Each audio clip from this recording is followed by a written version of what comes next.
Technology. Would someone like to make a motion to return the regular board meeting to public session, please? Mr. Bornstein, is there a second? Dr. Venator, thank you. Any discussion? All in favor? Motion carries unanimously. I would like to call the regular board meeting to order. All board members are present.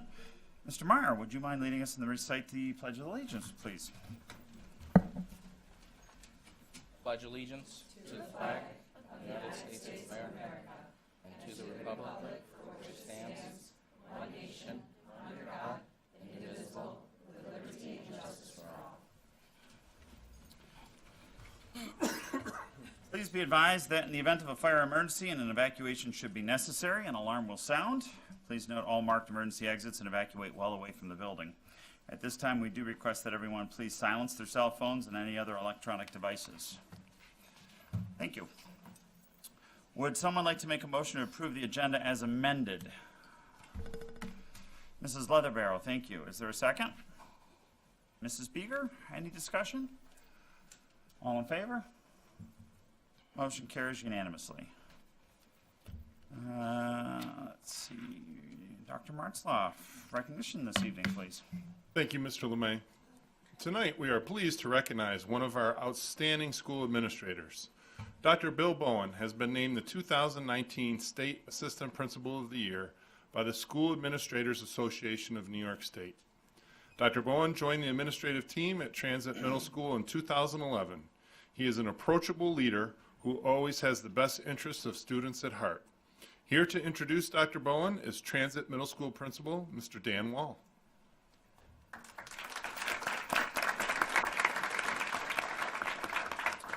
Thank you, Dr. Martzloff.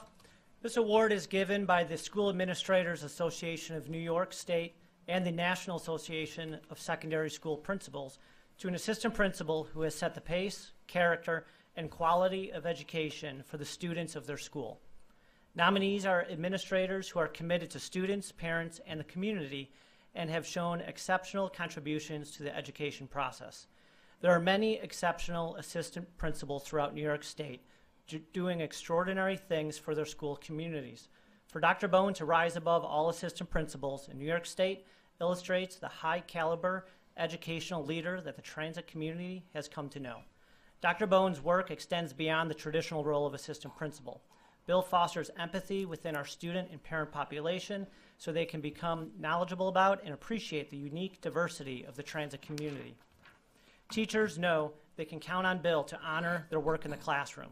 He is looked to as an instructional leader and creates conditions in the building that reinforces teacher efforts in the classroom while stretching their thinking to try new things and trust the power of teacher collaboration. Dr. Bowen also gives back to the field of education. Educational leaders read and cite his published work to strengthen their own approaches in leadership and will benefit from his thoughtful work. On behalf of the transit community, it is my pleasure to congratulate Dr. Bowen on this well-deserved honor.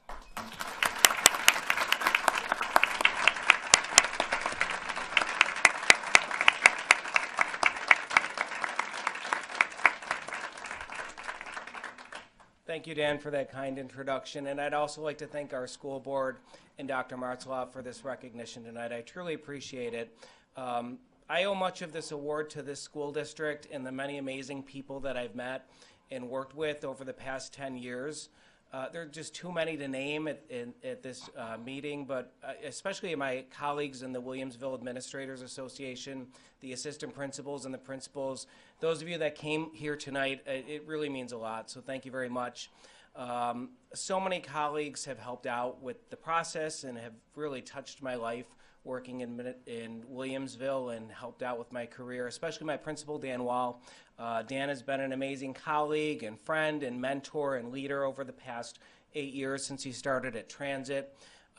Chris McGinley was very important in the process. Our math specialist was a previous recipient of a SANES statewide leadership and support award. He was the one that encouraged me to apply and supported me every step of the way. So to Chris, I have to say thank you as well. So many colleagues, parents, and students. It would take me forever to name all of the amazing people that I've worked with. but I have to recognize 3 that were very important. Katie Neff, our reading specialist. We've worked on so many amazing projects at Transit Middle School. Very big supporter throughout the process. Mary Beth Scumaci, Williamsville East parent, former Transit parent. We've done some amazing things together at the time that she was on shared decision making. And Patrick Frank, Williamsville East student, who we worked very closely together on a number of school initiatives that I know St. E's was very impressed with. I think you can see I've been truly blessed working here in the Williamsville School District with so many amazing colleagues over the last 10 years. The best part about the award was actually going through the process and reflecting on all of those great experiences and all of those great people that I've come across over the past 10 years, parents, students, colleagues in our district. And I can't thank you enough, especially the supporters that came out here tonight. It truly means a lot. Thank you so much for all of your support. To our school board and Dr. Martzloff, it really means a lot. I appreciate the recognition and looking forward to many more years of doing great things in our district. Thank you very much.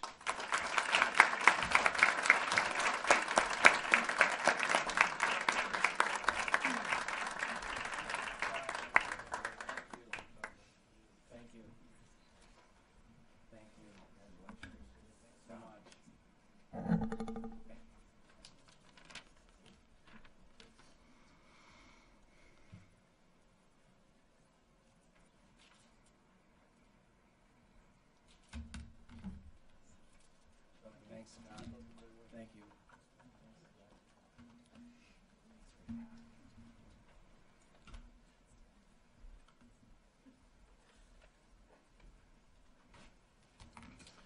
Are there any other board acknowledgments this evening? Yes, Ms. Van Cise.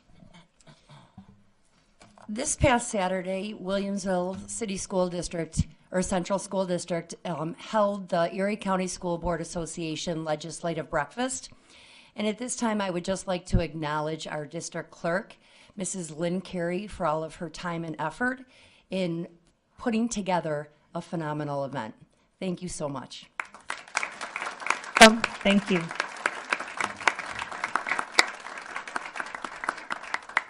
Any other board acknowledgments? Mrs. Leatherbarrow. Just want to acknowledge the cast, crew, pit, and all the teachers involved in the production of Kiss Me Kate at East High School, as well as Grease at South High School. Both were fantastic performances, and I'm really excited about the music project coming in the future to improve those facilities. So congratulations and well done.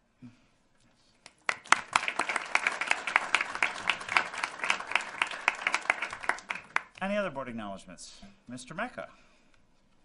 As long as we're recognizing Transit Middle School, I noticed in the board packet that the students had a fundraising effort of $7,900, which I think is incredible, to help purchase the electronic sign that's going to go in front of the building.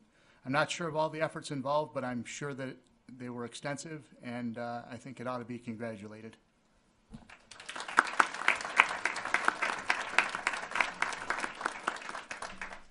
Any other board acknowledgments? Okay.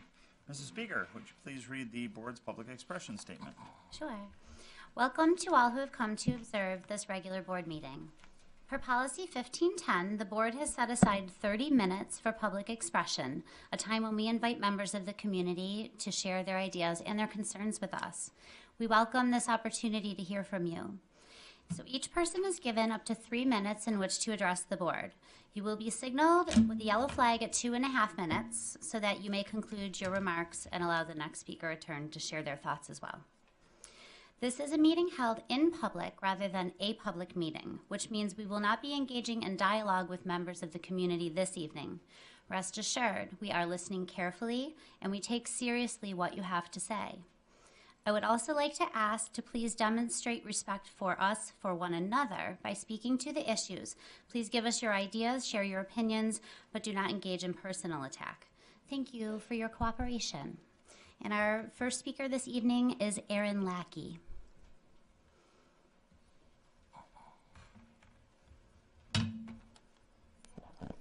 Good evening, dear Board of Education members and district administrators. My name is Erin Lackey. I live at 7 Shady Oaks Court, East Amherst, 14051. I'm a resident of the district, a proud parent of a Dodge student, next year 2 Dodgers, and I'm equally proud to teach at Country Parkway Elementary. We have been lucky enough to be on Williamsville bus number 409, driven by Mr. Bill, who is both loved and respected in our neighborhood by parents and children. I was disappointed to hear that our district is looking to privatize the remaining buses for our children as a cost-saving initiative. As a parent and a taxpayer, I'm still unsure of how much money is being saved, but I do know that by trying to save money, you will be losing control of an aspect of your students' day-to-day. Instead of forcing our drivers to essentially retire, it would have been seen as a gesture of good faith if, as they retired over the next several years, you eliminated that bus. I understand we have to save money someplace to continue to provide the top-notch education to our students. However, privatizing buses and subsequently replacing the remaining Williamsville fleet with more STA drivers whom do not know our district or our kids and are not kept to the same high regard as our current CSEA workers does not sit well with me. I get low bid. I deal with low bid equipment daily. I don't know how turning our tax dollars and control of our school busing over to a private company helps anyone. We as parents are no longer calling district employees who care about our kids. We are calling people who will have no problem not returning our calls, because who are we to them? No one. Williamsville is a family. It doesn't matter if you're a teacher, bus driver, secretary, administrator, cleaner, or IT person. Our children look to all as people who have their best interests at heart. This choice just isn't. Something that involves the transportation of our children should not be what you try to save money doing. This is human capital that you are using to create a savings. When you think of Williamsville, think of all of us. We are Williamsville, a family, a community. As your decision is most likely made, I would like to take this opportunity to thank Mr. Bill for making my daughter's bus experience better than I could have ever hoped. It was the first step to her kindergarten career last year, and he made both of us feel comfortable. Thank you for everything you do for our students and for this opportunity to address you.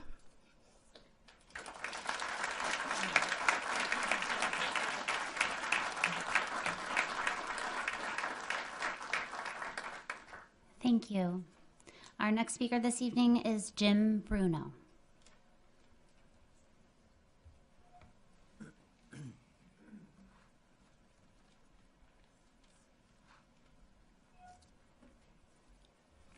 Dr. Martzloff, board members, thank you for the opportunity to speak this evening. My name is Jim Bruno. I live at 8681 Mill Creek Drive, East Amherst, New York. I am a district bus driver. In 1999, I had been retired about 1 year, and I wanted to work part-time. So I came to Williamsville Transportation about a job. They hired me. That was 20 years ago. Over the last few years, people would ask, when are you going to retire? Why are you still working? My answer was, I love my job. The next question was always, what do you love about that job? I answered, great kids, wonderful parents, dedicated teachers and coaches, and the always willing to help administrators. Always dedicated to the safety. Oh, I'm talking about my coworkers now, I'm sorry. And of course my coworkers, who are always dedicated to the safety and well-being of their students. And this they bring to work every day. We now have only 20 district drivers remaining, but we have a combined total of over 400 years of dedicated service, of which we are very proud. There's a saying, I will always be there for you. These district drivers have always been there for you. Thank you.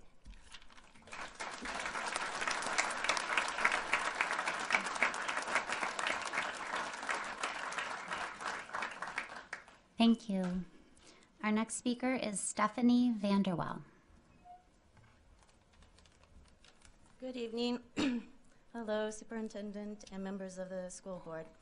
My name is Dr. Stephanie Vanderwal, and I would like to say a few words in support of the Williamsville School District's Department of Transportation. I believe I offer a unique perspective. I'm a parent to a 2017 graduate of Williamsville South, and I'm a wife of a Williamsville school bus driver. Dennis is my husband. My family and I have lived in the school district since 2008. We moved into the district when I accepted a position as a professor at UB. We moved across the country to this particular school district, largely because it was highly recommended to us. My son attended Forest, Mill, and then South, and now he's at Fredonia. We moved here. When we moved here, we tried to figure out what was best for our son. Put him in daycare. We both work full-time. We did not like that choice. So my husband, who's a commercial driver with an impeccable record, decided to drive for Williamsville School District. We coordinated our schedules. At first, he drove in the mornings. I was home in the mornings, so he could be home in the afternoons for our son, and would have the same holiday vacations. Right? Williamsville South or Williamsville School District does not coordinate with UB, so they can't have everything. And then my husband started to drive full time in 2012 when our son could be home in the afternoons for an hour or two. What we have come to love. What we have come to love about living here is the sense of community. And my husband, as a school bus driver, has further contributed to that sense of community. My son grew up playing soccer, playing in the Greater Buffalo Youth Orchestra, and wherever we went, Dennis would greet parents and students whom he knew from driving his various routes. We would be sitting in Kleinhans for a concert, and a parent would be sitting next to us that he knew from driving. We would go to one of our son's concerts at UB and also greet parents. We go shopping at Wegmans, and my husband catches up with students he had once driven. One of the most touching moments for me as an observer was when our son graduated from South in 2017. We were proud, very proud of our son, congratulated him and all of his friends. I took a million pictures, but Dennis was busy. Dennis was continually shaking the hands of recent graduates who he had driven over the years. It was obvious to me that there was a particular bond, a particular relationship that comes from those everyday encounters. Over the years, Dennis has told me some of the most heartwarming stories of how the students of all ages interact with him.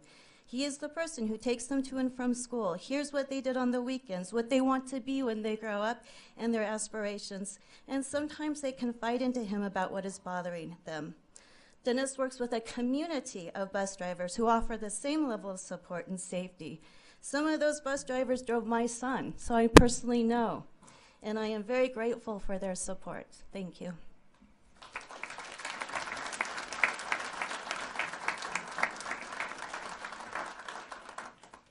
Thank you. And that is our last speaker that is signed up for a public expression. We do have a second public expression at the end of our meeting if anyone is interested, unless anyone else wanted to speak at the podium now. Thank you very much. Thank you. Would someone like to make a motion to approve the consent agenda items 7 personnel, 8 business, and 9 special needs and students activities as presented? Mr. Bornstein, is there a second? Mrs. Van Cise, any discussion? All in favor? Motion carries unanimously. Dr. Martzloff, do we have a new assistant principal or a new principal to introduce this evening? We do. The poor guy got demoted right after he.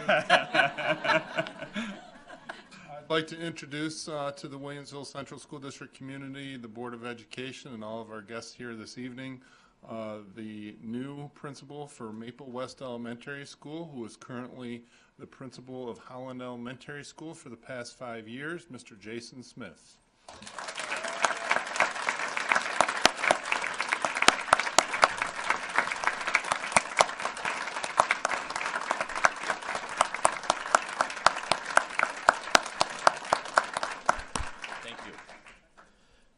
Thank you to the Board of Education, Dr. Martzloff, Dr. McKenna, and everyone who served on the interview committee. And thank you to all of you from Maple West who came out tonight.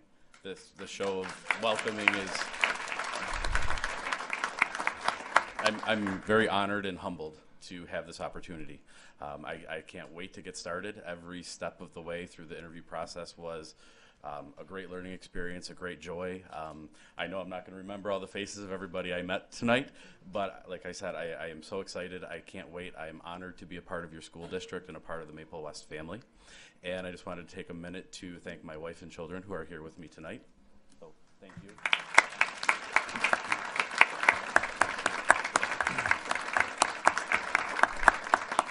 And I'm really looking forward to get to know everyone and work with you. Thank you again. Thank you very much.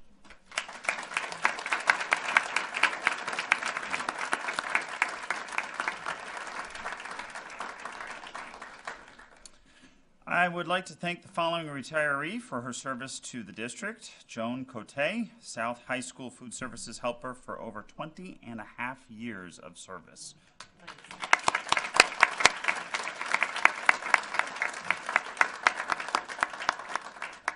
Would someone like to make a motion to approve the minutes of the regular board meeting held on January the 8th, 2019? Mrs. Beeger, thank you. Second. Mr. Mecca, thank you. Any discussion? All in favor? Motion carries unanimously. The Buffalo Philharmonic Orchestra Western New York Music Education Advocacy Night was on Monday, February the 4th. Mr. Mecca and Mr. Bornstein attended this event. Mr. Bornstein, could you give us a quick recap of the evening events? Sure. Thank you. So Mr. Mecca and his family and myself attended this event. It was the Western New York, Buffalo Philharmonic Western New York Music Educators Education Advocacy Night.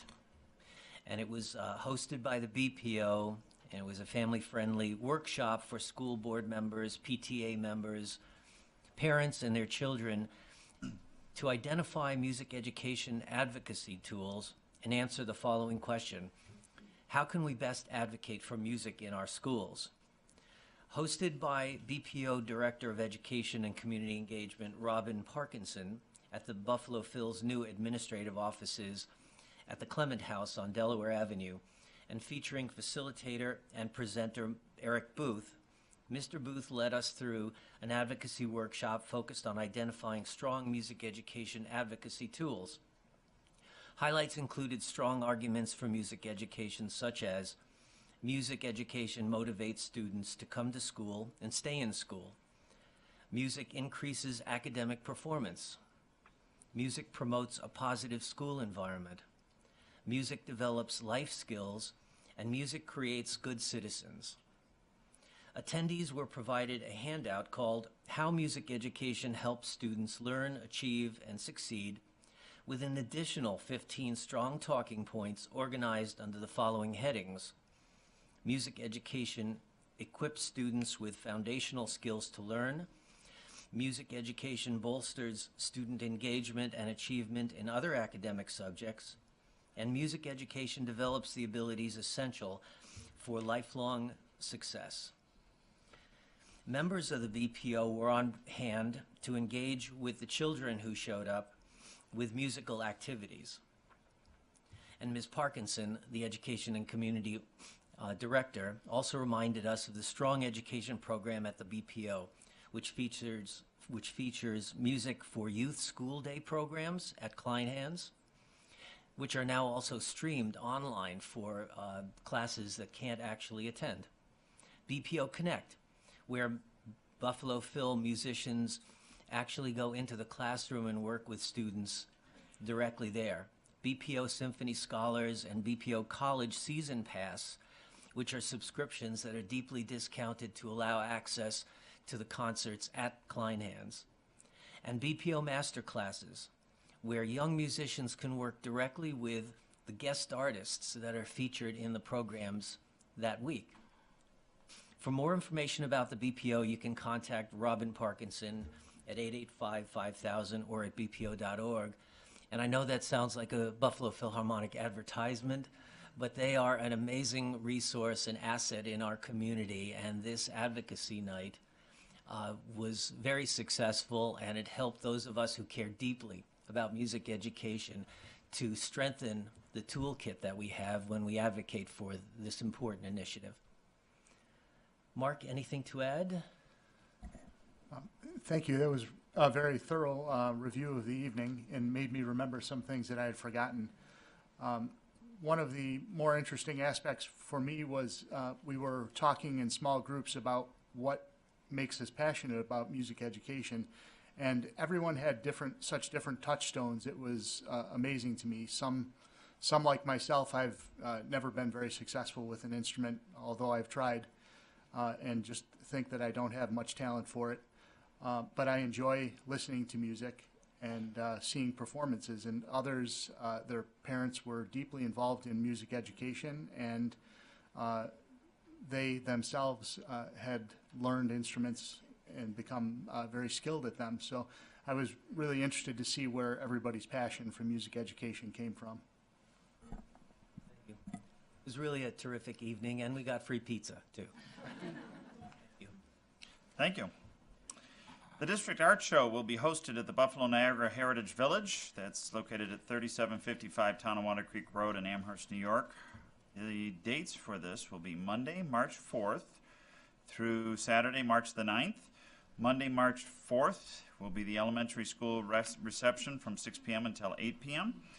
Tuesday, March the 5th will be the middle and high school reception from 6:30 until 8:30 p.m. The Erie County Association of School Boards, the Delegate Assembly met on January the 17th. I was able to attend this. My report is attached into your packet for review, but highlights of the meeting including discussion about short and long-term plans to include more talking points to help the districts when meeting legislators, as well as assisting in putting priorities on various issues to focus in on, which we saw a little of that this past Saturday at the legislative breakfast. I also heard positive feedback from Clarence on their new family support center that had recently opened. East Aurora has a huge success with their new pilot program in the vape sensors and believes it's significantly reducing vaping in their schools. And finally, Sweet Home, taking their community forums on the road on days that the board visits the elementary schools. They're setting aside 30 minutes to meet with parents on various issues, so that so far it's been kind of a great success in increasing their average turnout. The Legislative Committee met that night on January the 17th as well. Dr. McCleary, quick report on that. Yes, thank you. For the Legislative Committee meeting, I also have a report in our packet. Most of the meeting was taken up discussing the legislative breakfast, which at the time was upcoming, and I'm sure we'll talk about the breakfast separately, but the Erie County Association of School Boards is also working on and have, I believe by now, produced a policy booklet that talks about issues that are important to all districts who are involved with Erie County, and viewpoints and things that we would like to see brought forth and continued with, and items to be working on. And again, that's probably most of the meeting was talking about the breakfast. Perfect. Thank you. Respective school board workshop. We are now entering the election season here for school board members. The Erie 1 BOCES will be holding the prospective school board workshop located room B1 at 355 Harlem Road, West Seneca, New York. That will be occurring on Saturday, April 6th, 2019 from 8:30 a.m. until 12:30 p.m. Registration through Erie County Association of School Boards. For more information, prospective candidates should contact Lynn Carey, our district clerk. Should a board candidate become elected, the following are mandatory trainings that need to be fulfilled within the first year of service, which includes governance training and fiscal oversight training. The new board member 6-hour governance training, also held at the same location, will be held on Saturday, June 8th, 2019 from 8:45 a.m. until 3:30 p.m. And the new board member 6-hour fiscal oversight responsibility training, same location at Erie 1 BOCES in West Seneca, Saturday, June the 15th, 2019, 8:45 a.m. until 3:30 p.m. Also from the Erie County Association of School Boards, we have the law conference that will be that will be at Salvatore's Italian Gardens this year. And that is, for your scheduling purposes on your calendar, that will be Wednesday, August the 7th, and that's typically a full-day event. The Erie County Association of School Board Legislative Breakfast event was held this past Saturday at Williamsville East High School. Report will be here at the table. I don't think we had anything formally. Mr. Meyer, though, would you like to give us a quick summary of the morning's events? Sure. So I was hosted over at Williamsville East High School, a series of tables mixed in with different legislators, people from the district, parents, am I leaving anyone out? Administrators, and just visitors in general, anyone who was interested in coming. But of the legislators that were there, the two in particular that stand out for me because they represent so many people in this district, we had Senator Rasenhofer and our new Assemblywoman Karen McMahon who came. They both spread around the room, speaking with people, gave brief commentaries on different topics. The three main topics that I heard at that legislative breakfast included school funding, budget cuts that are coming, and the property tax cap, which I think the general consensus amongst the legislators were they were going to kick it down another 2 years and let someone else deal with it, is what it sounded like to me. But it was a good event. We had 8 board members there, the superintendent, many teachers from throughout the district, and I thought it was a really successful event, and I look forward to doing it again in the future. Anyone else here? Yeah. Yes. We had about 80, 85 people that were in attendance, so it was a huge success. Anybody else want to add to this? Anything else to add under the Erie County Association of School Board? Nope. Okay. New York State School Board Association. Should a board candidate become elected, the following are mandatory trainings offered through NYSBA. The 2019 New School Board Member Academy in Niagara Falls, New York will be held on August 23rd and 24th. It's located at Sheridan at 303rd Street, Niagara Falls, New York. The next board retreat will be held on Saturday, March the 30th, 2019 at 8:30 a.m. here in the district office boardroom. A NYSBA representative will be facilitating this retreat. The good news that this should be a half-day long event and tentatively should be done by 1:30 in the afternoon. Lunch will be provided. I have everyone included, the assistant superintendents marked down as attending. We also have asked for a representative from a company that we're considering hiring for future strategic planning to attend this event as well. I'm assuming still good for everybody in attendance? Great. Would someone like to make a motion to resolve to adopt the procedure and timeline for the election of school board members as presented?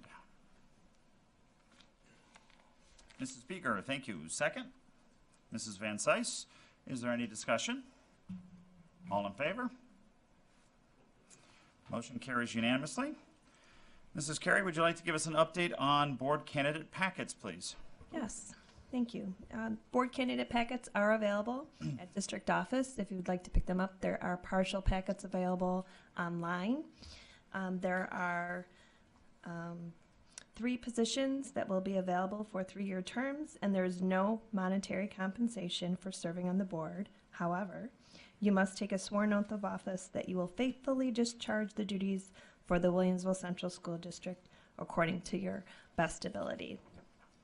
And the 3 board members whose term expires June 30th, 2019 are Mrs. Mary Beeger, Mrs. Teresa Leatherbarrow, and Mrs. Suzanne Van Cise. Great, thank you. It's my understanding that Mary Beeger, Teresa Ann Leatherbarrow, and Suzanne Van Cise have received candidate packets and are collecting signatures to become candidates. Is this correct? Great. Thank you. 3 board members shall be elected to serve on the Board of Cooperative Education Services, First Supervisory District of Erie County, at the meeting designated by the BOCES Board President to be held on April the 16th, 2019, to be held in each of the component districts. Incumbents are Mary Busset from West Seneca, Mr. Raymond Carr from Lancaster, and Mr. Andrew Loeb from Hamburg. Mrs. Mary Busset and Mr. Andrew Loeb have indicated they are seeking re-election. Only 1 board member can serve from the same school district.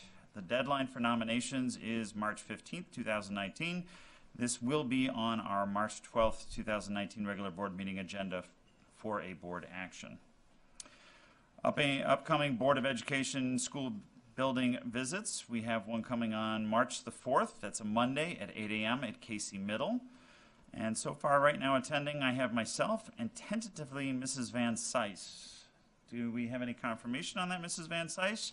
And per board policy, we're trying to have a minimum of 3 board personnel present, so can I get any other volunteers to please make this visit? And unfortunately, just due to running CSE meetings every single day except Fridays, I can only attend school board visits on Fridays. Sorry. Okay, I will cross you off of that. I need hopefully 2 volunteers then, please. I'm a tentative. Tentative, Dr. McCary is a tentative, Mr. Bornstein is a yes. I can do it.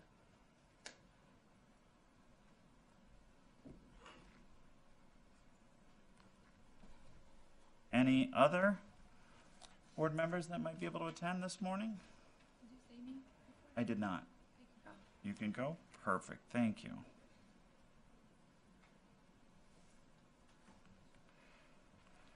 Anybody else? Okay, thank you guys. Friday, March the 22nd at 7:50 a.m. That is 7:50. I know that's an odd time. East High School visit, and right now I am the only person scheduled to attend this visit. Mrs. Beeger, thank you. Anybody else? Susan, thank you. Anybody else? That does make our 3, so I appreciate it. If I can get childcare, I'll show up. So Teresa's down as a maybe. Gotcha. Thank you very much, Mrs. Leatherbarrow. Anyone else? Perfect, thank you. The next community forum will be held at North High School on Saturday, April the 16th at 9 a.m.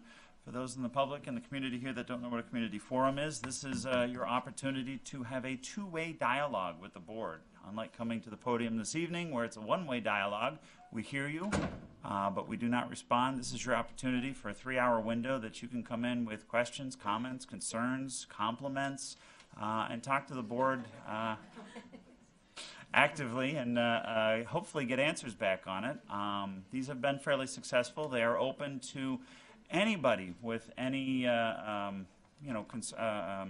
footing here in the district. So that can be staff members, that could be principals, that could be teachers, it could be parents, it can be students, it could be homeowners. Anybody that has any bearing here in the community, we encourage you to come and participate in these community forums. Again, Saturday, April 16th at 9 a.m. Let's see, Dr. Martzloff.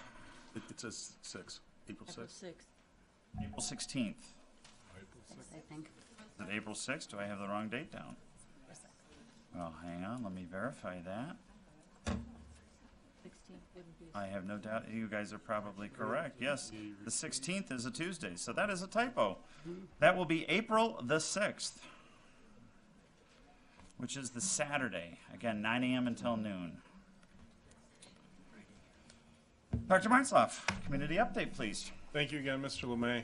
I certainly want to recognize those who helped organize the legislative breakfast for the Erie County Association of School Boards and thank all those who attended. As Mr. LeMay mentioned, there were about 85 people there from a number of districts in northern Erie County. I want to thank Lynn Carey, our district clerk, for the great job she did in organizing everything and working in coordination with Mrs. Warner, Terry Warner, the secretary at East High School, as well as Mr. Swatland, the East High School principal, who did a terrific job of getting everything ready and prepared and painted and cleaned and decorated, and it was a terrific opportunity to meet with our legislators. Certainly state aid is going to be an issue going in to this budget season, as you'll see a little bit later in our budget presentation. It really limits our revenue when the state does not come through with the appropriate amount of New York State aid. So I'd also like to recognize and thank those who put on the musicals, as well as Grease, which I had a chance to see at South High School. And I got to see a little bit firsthand why we needed our music project, because we definitely need some new sound system upgrades, if nothing else, in the auditorium. So we'll be working on that, and Mr. Matursky's already working on a plan to get a jump start on that. So that's terrific. Lastly, I'll just mention with our budget challenges, we're going to have lots of discussions about different budget ideas, whether they be things we want to add to the budget or things we want to consider reducing or taking away from our school budget. And we want to invite our community to be part of that conversation for our meetings. We have a board meeting in March as well as a budget work session later in March. And we intend to have the board adopt a budget for next school year in our April meeting. So hopefully you'll consider participating. That concludes my community update, and I'll turn it over back to you, Mr. LeMay. Great, thank you. Any questions, comments? Nope. The district shared decision-making compliance report. Dr. Martzloff, any update on this, please? Yes, I will turn it over to Dr. Balin to share with us how we did this year with our compliance update. Thank you very much for the opportunity. I would like to welcome the chairperson of our shared decision-making team, Helen Drumiowski. I know she was in the audience. Hello, Helen. Helen has been at the helm of SDM for quite some time. We are honored and privileged to have her in that role, and she has done a fine job. Thank you, Helen, and I know you have a report to share with us this evening. Thank you very much, Dr. Balin. It's always a pleasure to be here, and it's a pleasure to serve in this role. I believe a copy of my report is in your packets. Just to highlight a few things, as I said, it's a pleasure to be here in large part because every year when we do this, it reminds me of how happy I am to be a member of the Williamsville District. So many good people, administrators, teachers, students, parents, community members come together to work to help our children have a better experience in school every day. And in particular this year, I'd like to draw your attention to a couple of things. Over time, I've been doing this a long time. Over time, it's evolved substantially. And so initially, the focus is supposed to be upon student achievement and character development. And so initially, the focus was on how can we get our students to read more and write better and the like. And that's still going on. But we've also seen the development, the evolvement of certain additional programs. So for example, High Middle now has a program that focuses upon student mental health and engaging them and connecting students with adults on an ongoing basis and continuing to check to make sure that that occurs and that students are in a good place. Likewise, North High School has implemented a volunteer program where they seek to organize and highlight certain volunteer opportunities on an ongoing basis. And so it's not just sort of scattershot up on WITS, but to engage the students and to have the students also go back and revise their resumes to reflect the times when they've participated in these volunteer opportunities, which serves now the students, of course, but also the community and the school as a whole. So once again, just a wonderful expression of our strength as a district. And as I said, it's always a pleasure to make this report. So thank you very much.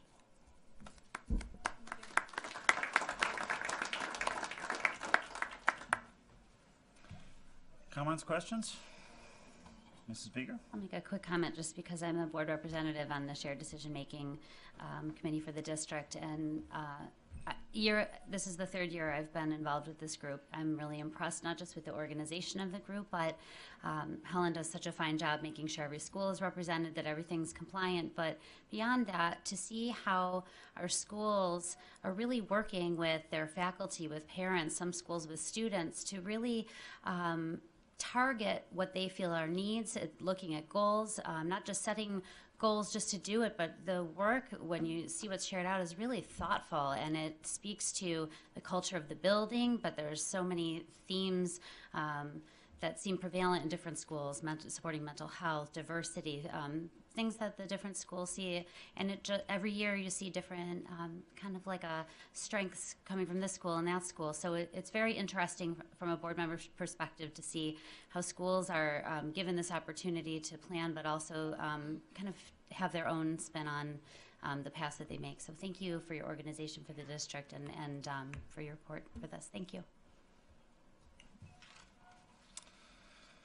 The 2019-2020 student calendar, probably the most important document for teachers and students in the upcoming year. The draft version is included. Dr. Martzloff, any discussion on this? Not really a great deal of discussion. Just to point out, the calendar, we do try to align it with our Erie 1 BOCES calendar.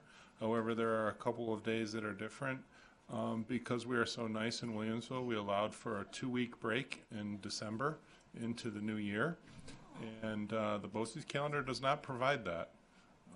But the BOCES calendar does provide a couple of additional staff development days that we are not providing, as well as the day before Thanksgiving that we do not provide. So all in all, I think it was a good effort to meet the needs of our students, also comply with all contractual requirements across the district, and make sure we have a strong calendar to meet the needs of our students going forward. So happy to answer any questions from the board at this time.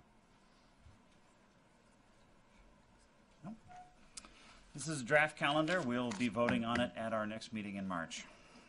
Would someone like to make a motion to approve the property tax settlement and transfer amount from the tax tertiary fund as presented? Mr. Mecca, is there a second? Mrs. Van Cise, any discussion? All in favor? Motion carries unanimously. Would someone like to make a motion to resolve to adopt the refunding bond resolution authorizing the refunding of all or a portion of a certain serial bond issued on February the 1st, 2011 in the amount of $7,199,029, appropriating an amount not to exceed $4,200,000 as presented? Mrs. Van Cise, second. Mrs. Leatherbarrow, any discussion? All in favor? Motion carries unanimously. If you have any liaison or conference reports, please make sure you send them to Mrs. Carey through WITS. Please let the board know if you're unable to attend a meeting so that another board member is able to cover this for you. Does anybody need any coverage for any upcoming PTA, PTSA meetings, anything like that? Nope. Are there any matters, are there any legislative matters that anyone would like to discuss this evening?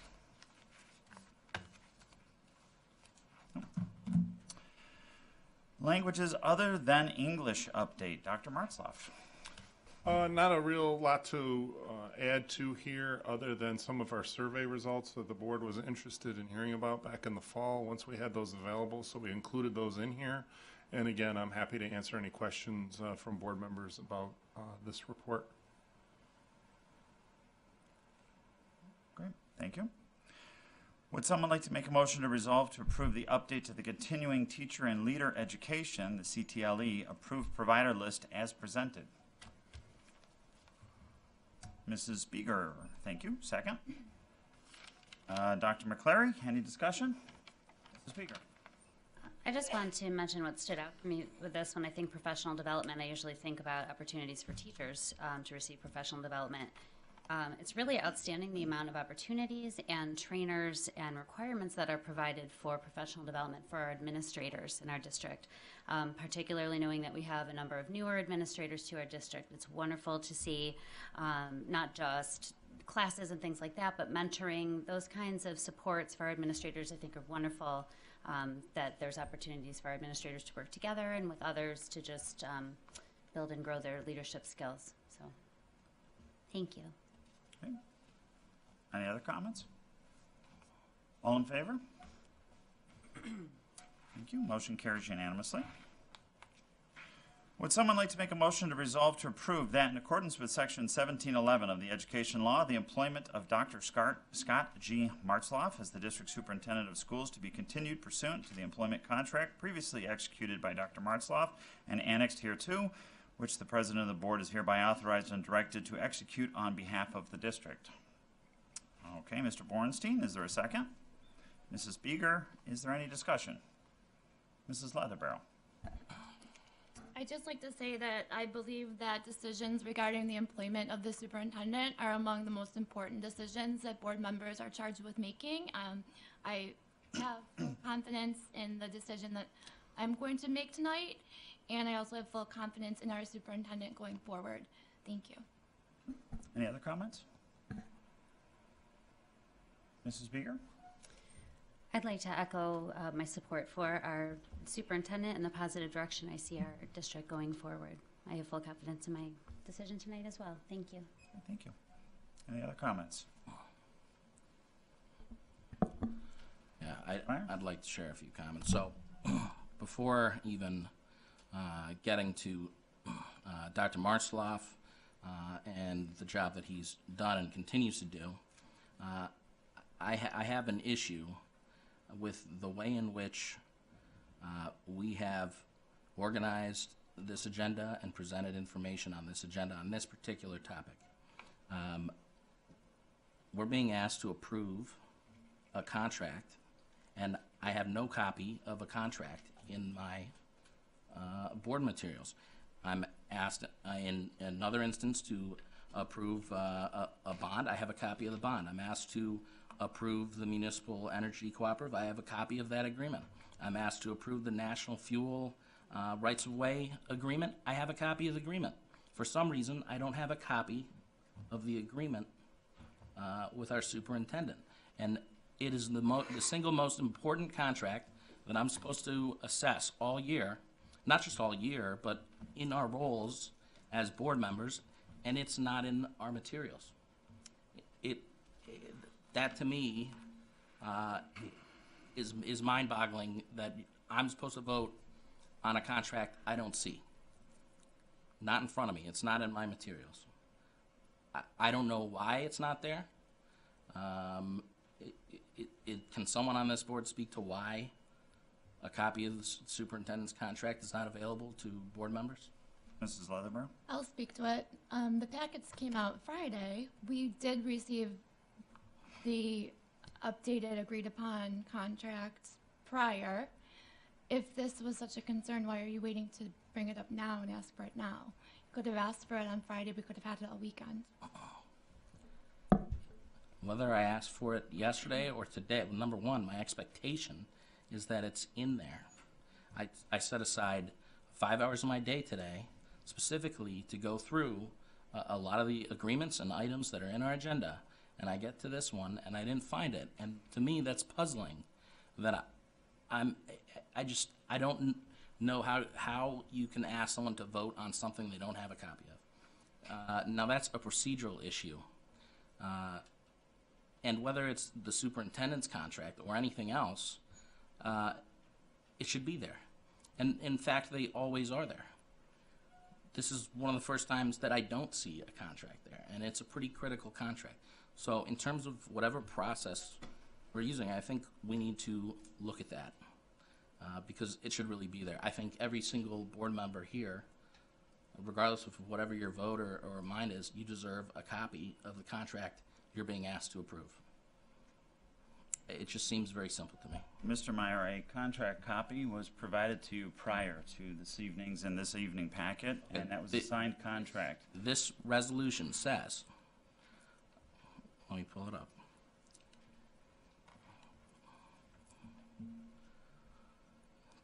To resolve, to approve that in accordance with section 1711 of the Educational Law, the employment of Dr. Scott Martzloff as District Superintendent of Schools be continued pursuant to the employment contract previously executed by Dr. Martzloff and annexed here too. There's nothing annexed. What am I? It's just a very simple thing, and I don't think it should be something that I even need to really like have that lengthy of a discussion about. It's just basic, and it appears regularly for everything else in my agenda, but not this contract.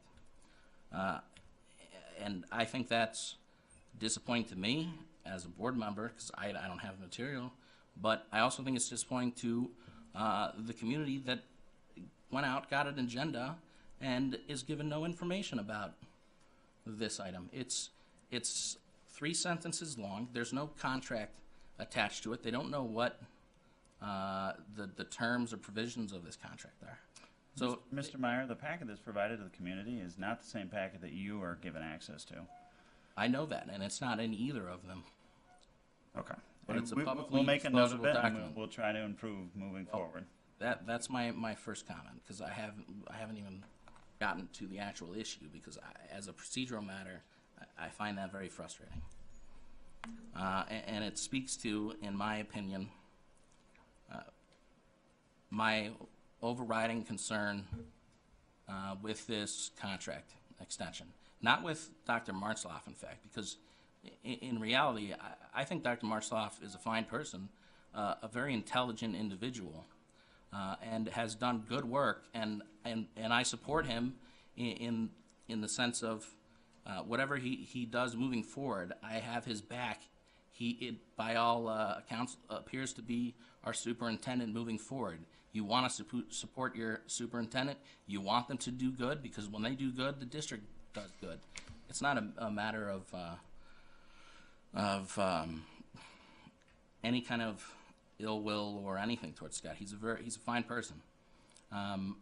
But for me, and I don't think this is a secret to any of the board members, when we went through this process, my expectation and my understanding was that at the end, towards the end of the academic year, when we have a full academic year to assess, we were going to make an assessment. And I don't know why all of a sudden we're not doing that. It just, for me, it kind of came out of the blue that all of a sudden we were going to consider a contract extension at this time. There's, in my view, there's full academic year remaining on the contract. We can extend it at any time if the way in which we evaluate everything indicates in that direction.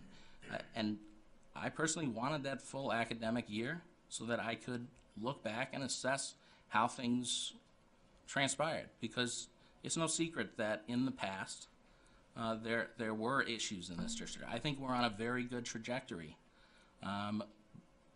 but it's hard to judge things in increments of a month, 2 months, or even a quarter. I really would have appreciated looking back across the whole academic year and using that as a method for evaluating the superintendent. I don't feel that we had that. We didn't do other metrics that we didn't look at. We did no surveys. We called no stakeholders in the district in for interviews. We held no public forums. And while I'm happy to see so many people here tonight, we really gave the public little to no notice about this. It went up on Thursday in a agenda that was posted with 2 sentences, no details about the contract, and no contract for them to look at. And so, for me, one, not even just simply not having a contract in front of me is a big problem. But 2, the system, the procedure that we followed, for me, wasn't due diligence. I respect the opinion of every member on this board, and I think any conclusion you come to, you have a rational basis behind it. And I know that every single person on this board has thought long and hard, me included. And it's a very difficult decision when you're evaluating your superintendent. At the end of the day, for me, I don't feel that I was given the metrics or information that I needed to come to a conclusion that, yes, right now I want to extend it. And I don't know, maybe I would have been at that point at the end of the year, but I don't know that because that's not that's not what we did. I feel that we, in a sense, and I know we've talked about it for a lengthy amount of time, but almost prematurely came to this vote tonight. So my vote is a no. It is not a vote of no confidence in our superintendent, who I hope continues to do good work for our district, and I hope he meets all the expectations that I have of him, and thus far he has met them. So I congratulate him on what I expect will be his contract renewal, and I wish him well, and I'm here to support him and the board. But I am a no vote tonight. Any other comments? Mr. Mecca. Ladies first. Mrs. Beeger. I just want to respond to 2 things that you said, and you're most certainly entitled to your opinion, Mr. Meyer. I agree that it's not uploaded here, but I just want the public to understand when we vote on something, while we're not talking about the specifics, one of our greatest roles is to look at a contract, and if we hadn't looked over line by line for a long time to consider, it's not like we're blindly voting on this. So while it's not here, we certainly have spent a great deal of time talking about the terms of this contract. So I'm kind of surprised by that comment. Your other comment about forums and public expression, not only do we have meetings where we actually, to your idea, which was a great one, it extended public expression to the beginning and the end of the meeting. We also have started community forums in the last few years, and I remember meetings where people couldn't even fit in the room because so many people had comments to say, and community forums where you couldn't find a seat. And the last community forums have been so lowly attended, it's like more of a round table than a forum, because we really, and those are metrics that I use to see the progress in our district, that we're not seeing a lot of the same. Of course we have issues, of course we can get better. We had very thoughtful comments tonight, and we've had thoughtful comments at the podium before, and that's our job to listen to that. But to say that we haven't had opportunities to hear from the community, I feel is untrue. In fact, I feel we have done our due diligence to make sure we do have opportunities. In fact, we changed a policy as the board, or omitted a policy that made employees feel like they couldn't interact with us, because we want to make sure that people can tell us if something feels unjust or wrong. So I respect your opinion, I do, but I respectfully disagree. Mr. Mecca. Thank you. Dr. Martzloff, I'm glad we were able to come to a renewed contract agreement, and I have confidence that under your leadership we will continue to pursue excellence here in Williamsville. I'm happy to have the opportunity to work with you for many years to come, so congratulations. With respect to the issue of not having a copy of the contract in the packet, while true, given the length of time that we've spent in negotiations and the iterations of the contract that we've seen previously, I have no level of discomfort moving forward with this. Other comments? Dr. Veneta? Thank you. I'm voting no on the superintendent's contract extension because I do not believe that we, as a board, did an appropriate amount of due diligence. In my mind, there was inadequate public notice, and I think this is key, no systematic solicitation, systematic information gathering of community and key stakeholder feedback. Over the past 2 years, we've talked a tremendous amount about the importance of transparency and open communication with all stakeholders in the district. I do not believe that the process leading up to this vote was in the spirit of transparency and open community dialogue befitting a district as great as Williamsville. Thank you. Any other comments? Mr. Bornstein. Thank you. So I'm the newest member of the board, and I joined on July 1st. And just to give you an idea of how long we've been discussing this, I've never known a time when we haven't been discussing this. So I think there has been due diligence. I understand that the contract has been under discussion even months before I joined. And it seems to me, from what I'm seeing, that Dr. Martzloff is doing an excellent job. He's got an excellent team. Our school district is highly regarded. It continues to grow in the right direction.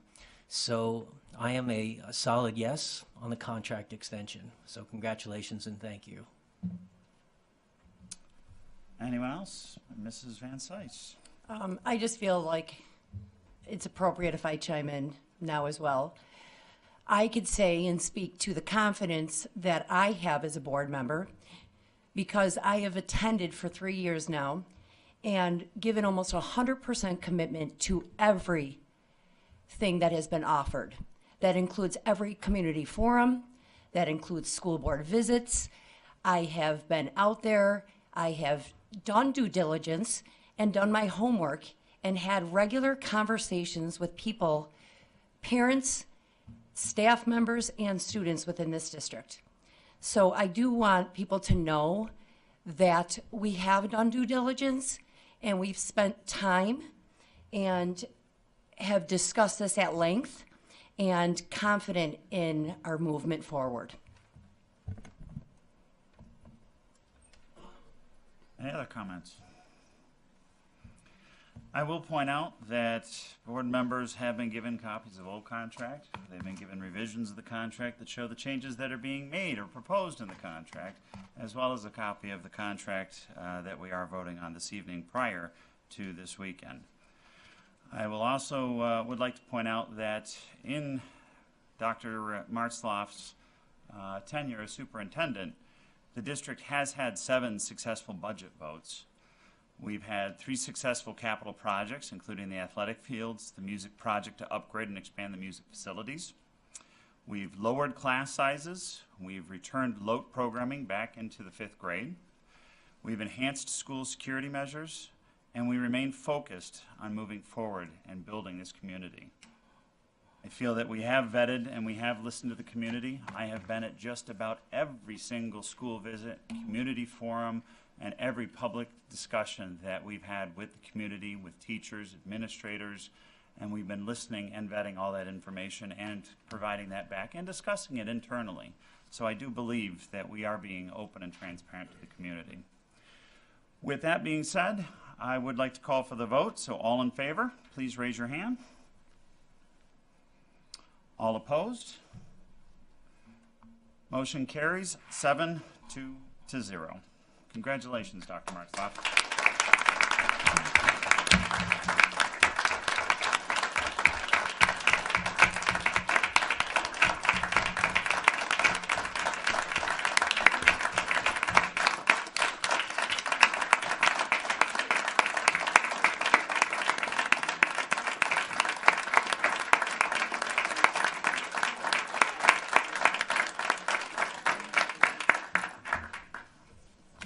I just want to say thank you to the Board of Education, to all the individual board members, to former board members, to district administrators and former district administrators, to our principals and former principals and administrators from all across the district, those that are still with us and those who have retired or moved on to other challenging positions. I want to say thank you to our teachers and all of our instructional staff for their continued support and advocacy, as well as to all of our staff members. No matter what your role in our district is, I appreciate the support that you give to our students and to our families each and every single day. Certainly this has been a long road, and as Mr. Bornstein said, I don't think there's been a time we haven't talked about the contract. So no offense to anyone, but I'm looking forward to not talking about this anymore for a while. So at any rate, thank you for your support. I'm certainly a person in this room that's under a tremendous amount of scrutiny, both private and public, and it comes with the job. And we should make sure we look at changing the job description for the amount of scrutiny that's given both private and public. But certainly it's one of the hallmarks of our school district that makes us the best that we can be. So thank you again to our board members, and the entire Williamsville Central School District community for your show of support and your show of confidence in my leadership of the Williamsville Central School District. And I look forward to proving you all right. Thank you.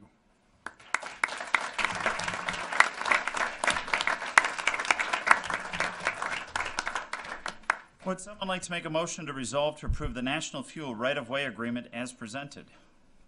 Mr. Mecca, is there a second? Mrs. Beeger, any discussion? All in favor? Motion carries unanimously. Would someone like to make a motion to resolve to approve the application to join the School of Municipal Energy Cooperative as presented? Mrs. Beeger, second. Mr. Bornstein, sorry, almost gave you a better title. Any discussion? All in favor? Motion carries unanimously. I have nothing under special needs and student activities this evening. Does anyone have a request or matter discussed under the committee of the whole? Mrs. Beeger. Just a suggestion and something that came from the legislative breakfast. One of the components of the breakfast that I found so appealing was that it wasn't just a school board breakfast. It wasn't just teachers there. It wasn't just administrators or just parents. It was all of us sitting united at different tables discussing how the budget impacts us, whether it's a teacher and they're talking about their classroom or a parent, they're talking about their child. There's some issues with the budget proposals, and it's nothing set in stone yet, but everyone's vested in this for our children. And so to have stakeholders come together to advocate for what we think is best for kids, two legislators, it was powerful, but it was just the beginning. It was just a breakfast. And one of the things that perhaps our district can consider moving forward, and also depending on where the governor lands later this week, is possibly continuing some advocacy in this kind of form. And I don't know exactly what this would look like.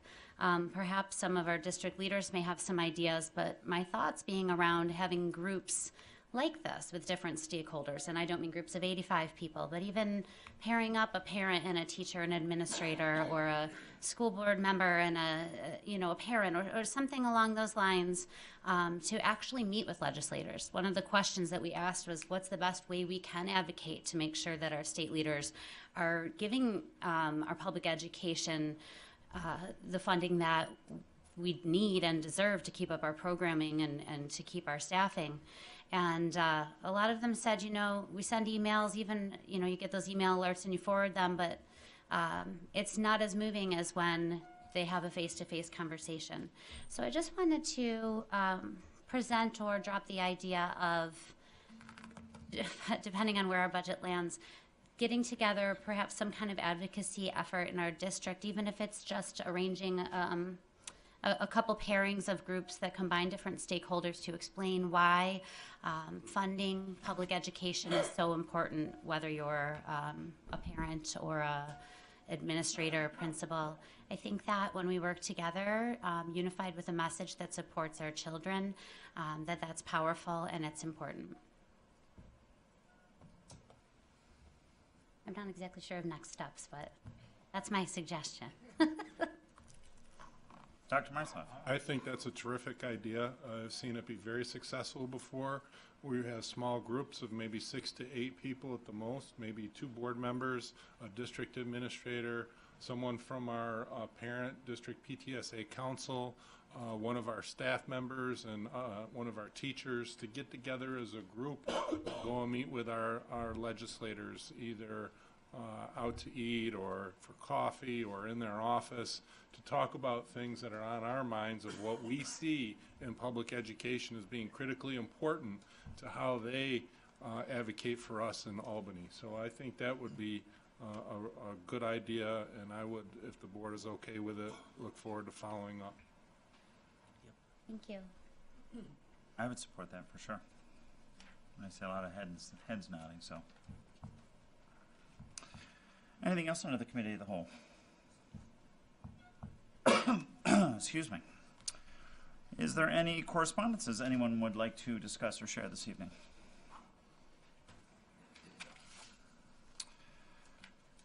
Okay, Mrs. Beeger, can we go into our second public expression? Sure. Following the same rules outlined as in our first public expression? Sure. If anybody would like to come up to the podium? We have someone signed up. Do we have somebody We already? do, but more people can come if they want. For our second public expression, our first speaker is Charles Smilnich.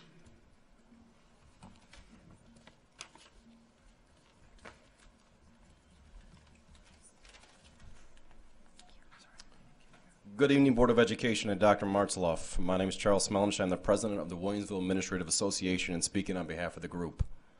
First, congratulations to Dr. Bill Bowen for being named New York State Assistant Principal of the Year. It's an amazing accomplishment for himself, Transit, and our district. Additionally, congratulations to Jason Smith for being named the Maple West Principal. Welcome to the team in what, as the administrators believe, the best district that we've ever worked in. Being a Board of Education member is not easy. My mother was a Board of Education president in the city of Tonawanda for 6 years, and there's a lot of time away from home. I want to say first, thank you on behalf of our group for the work you do on behalf of the 10,000 students of the Williamsville Central School District. Thank you for continuing the checks and balances on behalf of our district. And finally, congratulations, Dr. Martzloff, on your contract extension. On behalf of the Williamsville Administrative Association, we look forward to working alongside you for the years to come and continue the great work for our students of Williamsville. As a team, we have and will continue to make students' dreams come true. Again, congratulations.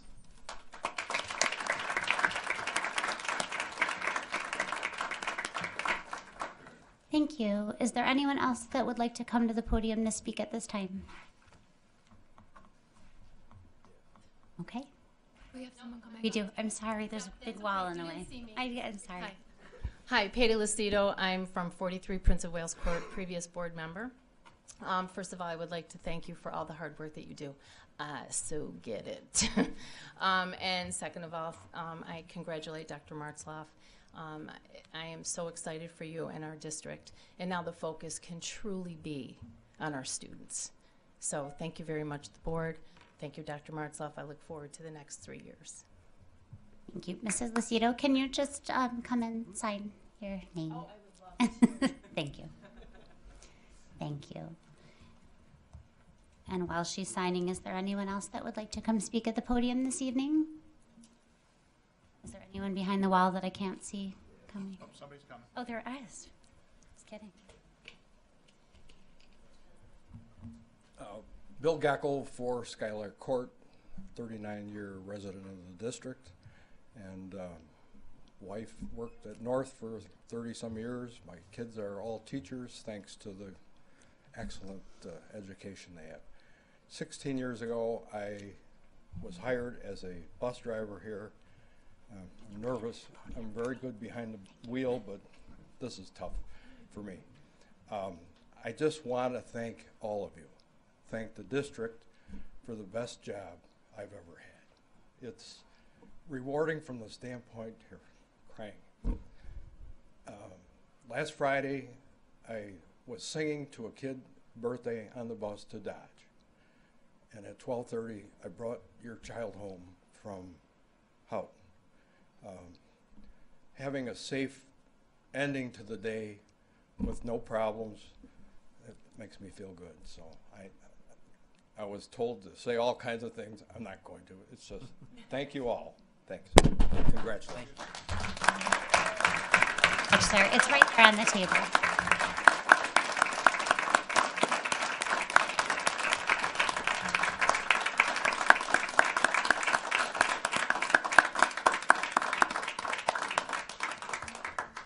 Thank you.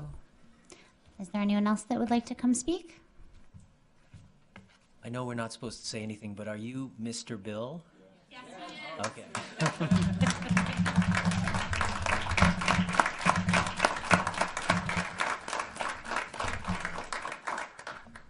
Would someone like to make a motion to recess the regular board meeting at this point? Dr. Venator, is there a second? Mrs. Beeger, any discussion? All in favor? Motion carries unanimously. I would like to call the budget work session to order. All board members are present. Dr. Martzloff, would you like to start the 2019-2020 budget development presentation? As we update the board on our budget process for 2019-20, I want to share some pertinent information with the board in terms of where things stand.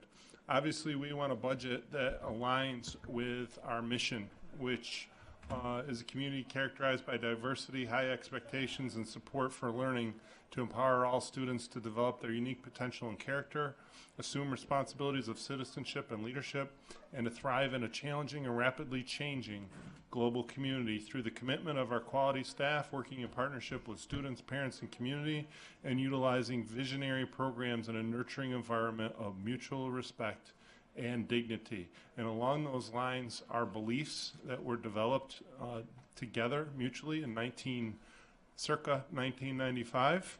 Our highest priority is our students. Each person has intrinsic value. Community schools are interdependent. The opportunity for learning is everywhere, and learning how to learn is as important as what is learned. Everyone can learn and everyone can experience success. Continuous improvement of existing skills and acquisition of new skills are essential for success in a rapidly changing world. Furthermore, positive self-esteem enhances learning. People who can think critically and creatively will make better decisions throughout life. Excellence in our program requires continual evaluation. Optimism is essential. Everyone needs a global perspective to thrive in a world of diversity. Parent and family involvement is essential to successful learning, and people achieve when effort and perseverance toward excellence are encouraged, supported, and celebrated. So as we go into our budget process, I want to remind the board on a number of items that are budget neutral. These include universal pre-K, which is 100% state funded through our New York State grant, and we only fund the amount of seats that we can allocate through this process based on the amount of dollars we have in the grant.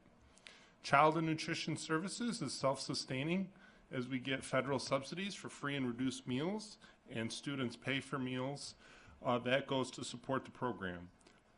Also, community education, for the most part, is self-sustaining, except for one or two of our programs that do require a little bit of district support in order to run. We also have expense-driven state aid, and this is in the area of school transportation, textbook, software, hardware, and school libraries. These different aid categories come to us, so sometimes when someone might say, well, let's just not buy textbooks for the school year, well, we have about $600,000 plus per year that we get in textbook aid that we must spend, and if we don't spend it, we have to return it to the state. So these are just different areas where we need to make sure we spend those aid amounts appropriately. So our program continuation, our employee salaries continue to rise as they do each year at about $3.6 million. Social Security or FICA is going up $425,000. Health insurance, an increase of approximately $400,000. BOCES services will also be going up about $400,000, and I have more information for the board at a later date on a capital project that Erie 1 BOCES would like to complete that will have a financial impact on all of the districts in Erie 1 BOCES. Contract services and supplies, an increase of $450,000. This provides an increase in budget to budget of a little over $5 million, or 2.76%. Other areas of program support we've had conversations about, both internally amongst administrators, teachers and staff members, include the units of study, continued implementation, the enhancement of our math curriculum and additional math supports, particularly at the high school level. Languages other than English and additional support there. You learned more about that in our report this evening. Also, ENL, English as a new language, some support that we may wish to consider for our students who come to us not speaking English as their primary language. Team leader positions, we are currently having some committee meetings with members of the principal's bargaining unit as well as the teacher's bargaining unit about what these might look like, what the job duties may entail, and what kind of opportunities they would provide for district success. Consideration for a half-time FTE for elementary reading support. And then in the area of exceptional education and student services, any additional school counselors or additional social workers. And you may say, well, that's not $100,000, but keep in mind you have to calculate in the benefits costs, the cost of the retirement system, the cost of health insurance, and other items that drive the cost upward. In instructional technology, trying to make sure we keep a strong backbone for technology in our district. The idea of a microcomputer support technician and an IT trainer for the total amount of $200,000. In the area of administration, we started a process last year to replace administrative assistants at our elementary schools with 10-month administrative positions, and also transitioning our part-time faculty manager slash athletic director slash physical education teacher at our 3 high schools to make them into full-time positions. There's been a request at 2 of our middle schools for additional administrative support. And then district-wide, we want to look at increasing our professional development funds. It's always a goal that we have in the district to provide more high-quality professional development to more individuals, and then increase our equipment funds as the costs for things are continuing to rise. And this would increase at $1,493,000, or a budget-to-budget increase of 0.78%. So this is our expense summary, $190 million plus program continuation and support. And then that leads a net expense increase of $6,716,562, which means a preliminary budget total for 1920 of $197,532,251. And that's a percent budget increase of 3.52%. So turning it over to where things stand with our New York State aid, I'm going to ask Mr. Matursky to continue the conversation. Thank you, Dr. Martzloff. In reviewing the state aid number, I think everyone is aware that we get an executive budget proposal from the governor about mid-January, and these numbers are based upon that proposal. Beginning with our top one, which is foundation aid, you can see that in that one we do have a positive increase of $248,320. Going down to transportation, as Dr. Martzloff mentioned, that's an expense-driven aid, so that's improving by about $138,000. Excess cost is our special education aid, and that again is driven by services provided to students and enrollment. That's going to go up about $157,144. Our BOCES aid is always based upon the prior year's expenses, and that would be this current year. Traditionally, historically, the governor's aid run is not normally too accurate. Last year, we had about $2 million on his aid run, and we certainly are getting more than that. But this year, his aid run was a little high, so we're projecting that at about a $133,000 decrease over what's in our current budget. And categorical aid is, again, those expense-driven aids, the textbook, the software. It's basically the same, but there's a slight reduction there due to the trend we have in our enrollment reports, which we received in December. And building aid, that's a slight decrease, and that's decreasing because although we are adding a number of schools to that run, we're also losing schools that initially started their aid in 2005. So that's why that's pretty well the same number. In total, for the state aid amount, we're looking at an increase of $363,491, and that provides us a state aid budget of $42,879,180. Moving to the tax cap, this number this year is a little bit higher than what you have seen in the past.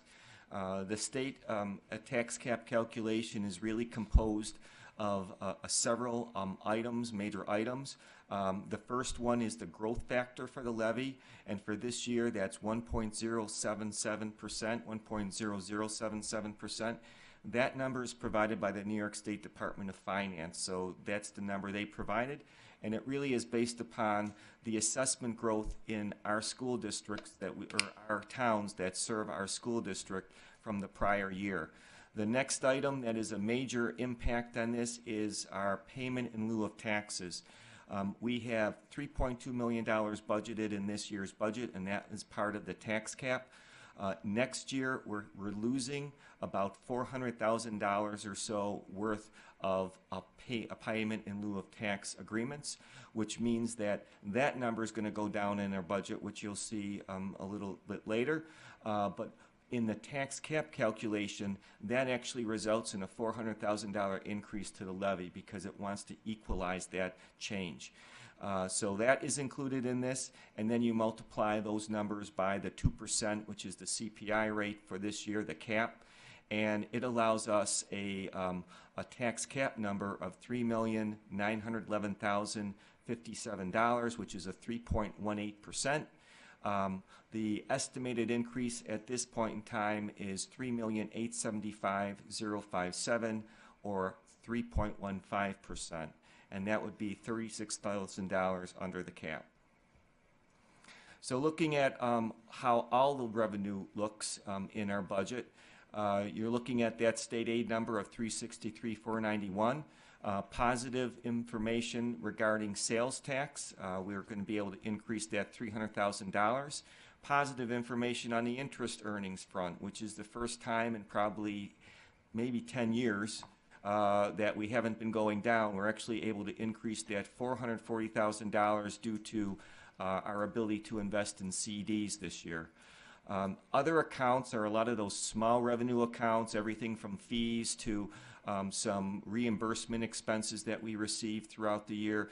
That will be adjusted downward to $89,399. Medicaid will go up by $50,000. There's that payment in lieu of tax item I spoke about. That's going down by $500,000, and a reduction in our unemployment reserve allocation of $70,000.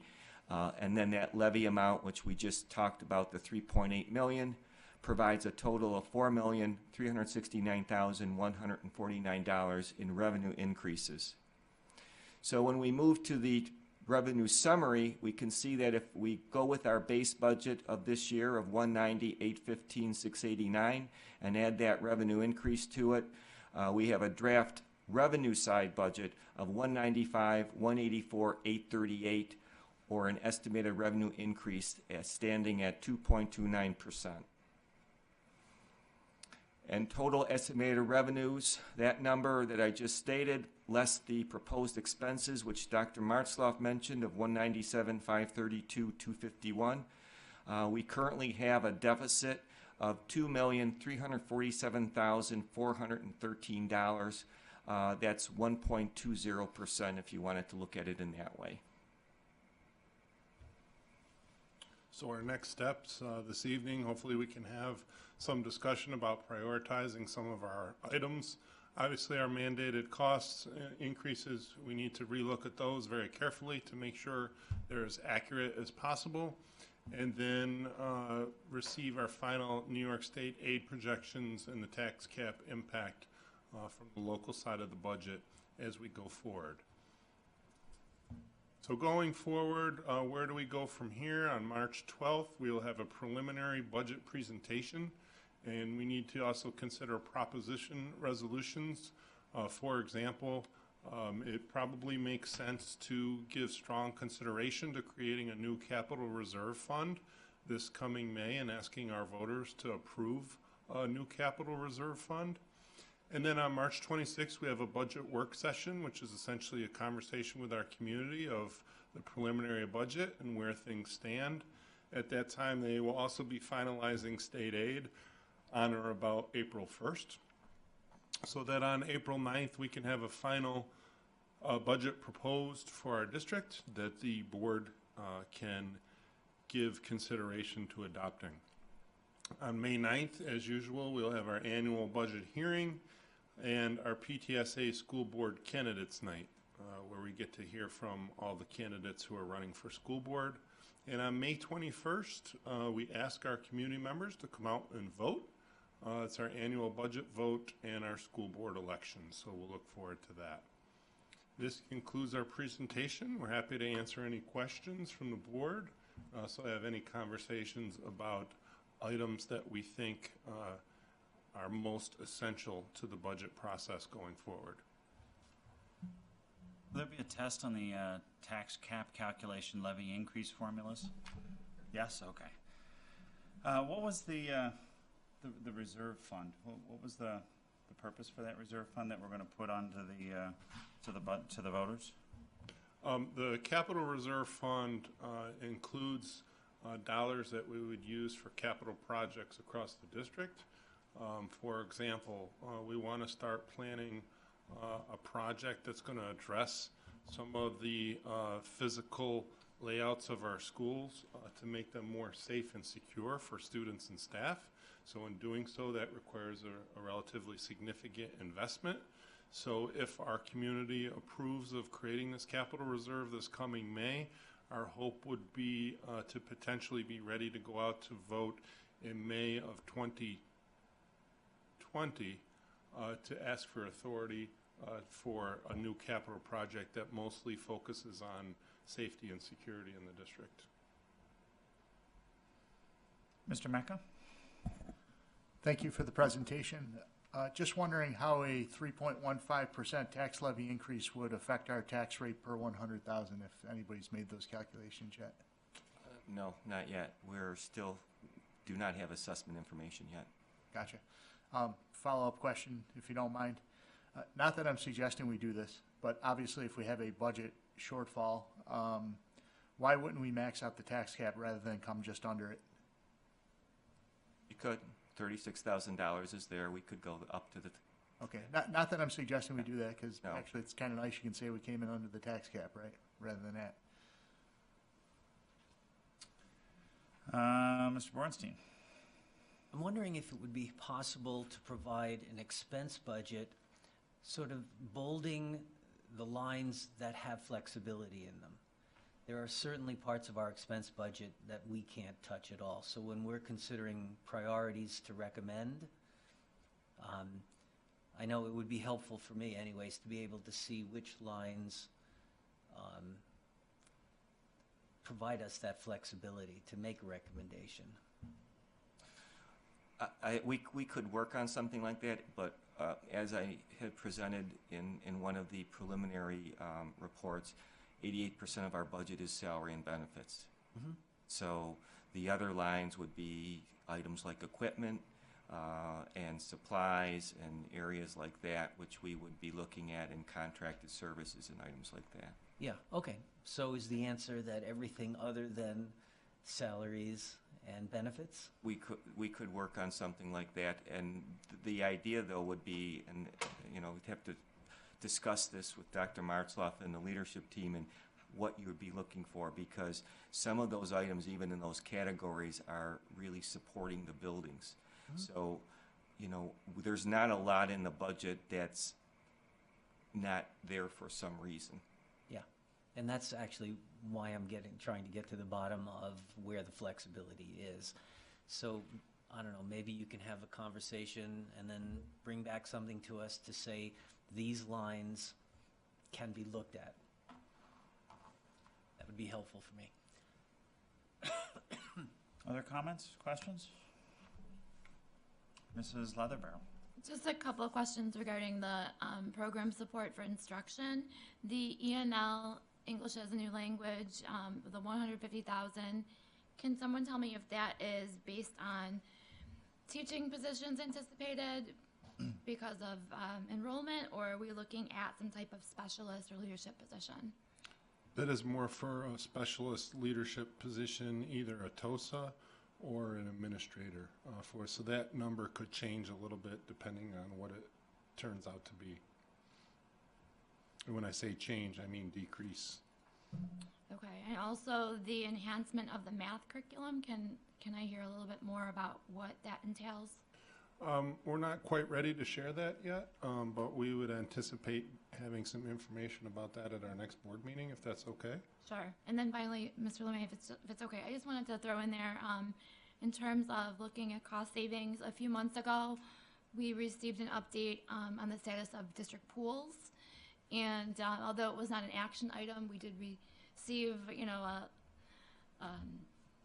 summary of work that was done regarding that. And I would be interested in either re-examining if it was already in there or having it be new information, the cost savings that would occur if we were to close a few of our middle school pools.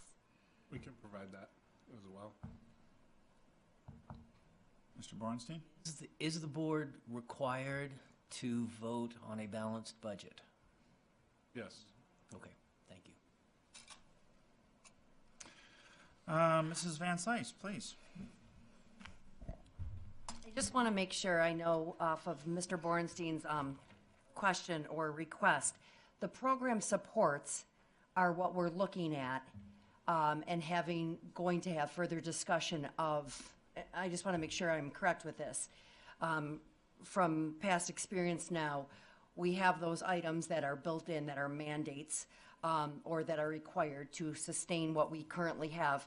Program supports are what we're going to look at, discuss, and also, of course, get district feedback from the leadership team of what things we really believe are essential or maybe even a mandate such as an ESOL teacher, and what things can be supported. That's where the discussion comes in, correct? Correct. Dr. Martzloff? Okay. Yes.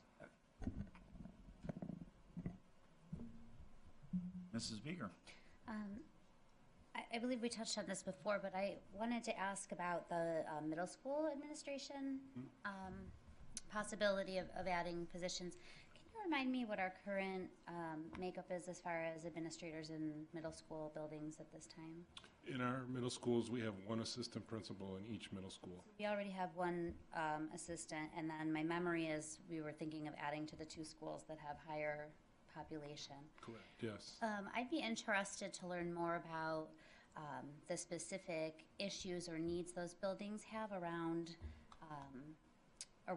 the additional student population, whether or not that's absolutely necessary for that to be 2 full-time positions, or if there's other ways. Just looking at all those different additions and thinking that maybe that's an area that may not be as necessary as some of our other additions there. Can certainly provide that. I will say that I am reluctant to ever recommend to the board a part-time administrative position because of what's happened in the past with those, with certification, and also with the delineation of quote-unquote unit work. Yes. And how it is being done by one bargaining unit or another. So I'm just a little bit reluctant to do that, even if it looked like something we all really liked. But it doesn't mean we can't provide that in greater detail in terms of information of why is it that they're advocating for more administrative assistance. Yeah, and that makes sense to me. I don't know if necessarily I would even need to think half-time versus full-time as much as is that really necessary to have 2 assistant principals versus just one that's already in the building. That's a great question. Thanks. Mr. Mecca? This is a question for Mr. Matursky, and it's kind of your opinion, I suppose, more than anything. In the governor's newly discovered budgetary shortfall, there exists the possibility that he can revise his budget presentation. I don't remember if anybody that was at the legislative breakfast remembers the date by which he has to do that by. Thursday. Friday. This Thursday. Friday, Thursday. okay. Do you see that as a likely possibility or unlikely? My gut reaction is he will reduce our budgets, but it could be a political position he's taking also. The reason I state that is because if you go back to Controller DiNapoli's statement, which was out this week in one of the New York City area media presentations, he referenced the 2008-2009 year. That was the last time there were budget reductions. Thanks, I appreciate that. Don't you find it ironic that the governor presents a budget and 2 weeks later is saying that we have to reduce it? Politically motivated? I don't think so. Oh, that's normal. Other questions? I have a few more. When we look at the line items for additional school counselors and additional social workers, is this number included in our proposed budget at this point with the shortfall? Or are these hypotheticals? It's including one of each, yeah, for the whole district. So you're going to split them up into 13 different parts. 13th, yeah. right. Mm-hmm. Yep, okay. And did we get any clarification from the state yet on the conflicting documentation that we've read that's talking about mental health programs in the elementary schools that are supposed to be taught by certified counselors, and then another document talking about that it could be taught by social workers or whoever? Any update on that issue yet? We have not, but we have an area-wide meeting coming up soon that we'll ask that question again and see if there's some clarification that can be provided. So theoretically, we might have to, and it's strictly theoretically, but we might have to add 6 counselors to put them at all of our elementary schools if we find, or 3. They do 0.5s maybe or something along those lines. Okay. Yep. So this number could still go up potentially. Correct. Okay. I just have a question. Could the current counselors, once they see the curriculum, are they eligible to teach the mandated mental health? Yes, they right? are. That's what many districts are currently doing. They're using their existing counselors as part of the service. We have no counselors in elementary schools, though. Oh. But they could travel. They could, but the dilemma there is going to Yeah, be 'cause it's elementary. how thin are we going to pull them? Dr. Martzoff, so based on that, because I only know about the middle school really, so is this is also required starting at the elementary levels? I know we were already implementing this at the middle school levels. I know Casey does it. I know Transit. I know this is already in place. This is now a requirement even younger than that, elementary? Correct. Okay. Okay. Do we have any speculation, and I know we had a discussion on this several months ago, future state budgets? Do we have an idea of where, what we're going to look at budgetary-wise in a year, 2 years, 5 years down the road when it comes to funding or aid from the state? I think that is impossible to predict. I don't even think we can predict what the governor will do by Friday to see if he'll reduce our budget by then. I tend to think he will not, but he will use it as a reason why he's not going to allow anyone to add anything more to any budget lines in his presentation. That's just my sense, but see if I'm right or Tom's right. And we'll go from there. But yeah, in terms of predicting future state budgets, it all depends on their revenue, depends on what's going on in the world. You know, if you have another tragic event of school violence, that's going to change the outlook and what's provided. So difficult to know. So it's difficult to project if this is going to be a single year where we're kind of looking at a red deficit and trying to figure out what we can cut or what we can maintain and whatnot. Correct. Okay. Any other questions from any of the board members? Mrs. Leatherborough? I want to add regarding the units of study, it is something I strongly support, but I want to also say, though, that if we're going to continue to invest in it, I would like to see some clear expectations in a timeline for it to be fully implemented and be the expectation for the way the reading program is supposed to carry out at our elementary schools. I just think it's such a research proven to work curriculum, and I just would really like to see it happening everywhere, because I think some kids are missing out by not being able to utilize it. I think we would like to consider that. However, it's also important to realize that based on what they're telling us from Columbia is that teachers really need to be invested in it and really want to do it themselves, and if they're not, the result isn't always as positive as what you see in some of the other schools and grade levels that do it that way. But we are trying as hard as we can to encourage all of our, in particular our elementary schools, to engage in this work, because it's been powerful. The things we've seen from several of our schools so far with this work has just been outstanding. So we will continue to do that and make it as much of an expectation as we can. I totally agree with that. I just, I worry though, if we're continuing to invest in it and if the buy-in isn't there, what are the obstacles? Like what are the challenges that have to be worked out? Because it is something we are investing in. It's a lot of work and a huge time commitment. Yeah. And, it's difficult, but the results you get really bear out the work that you put in. And so we've been very pleased so far with the results that we've seen, and there's no reason to think we wouldn't see similar results all across the district. And the schools that have implemented it, from the school visits, yes, they just talk nothing but highly of it, and how valuable and how it's made an enormous difference. And I mean, they're citing example after example after example of students that were having difficulty reading that are now finding a passion for reading. Yep. Maybe what we should think of for next school year is to have a presentation on Readers and Writers Workshop and how is it going in one of our schools, just to use an example, not to say that they're doing it the best or others are doing it wrong or whatever the case may be, but just to advertise what an amazing opportunity this is for kids. Mrs. Beeger. I would support a presentation like that, just as a parent of a fourth grader. As a second grader, he was a completely unwilling writer. I had parent conferences saying this kid won't write a sentence and this is a problem. And now he's writing stories in his free time. I find him in my Google account. There's like these long stories that are written in the style of the authors that he's reading. I mean, the change in 2 years of being in classroom And all of teachers have been phenomenal. It's not even a shift in teacher, it's a shift in curriculum. And I'd love for other board members to see and experience those kinds of examples. As a mother, it's really exciting to see that.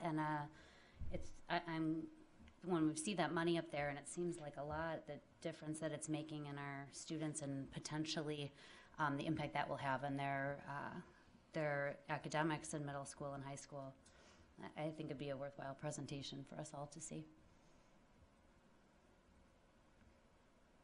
Any other questions from the board?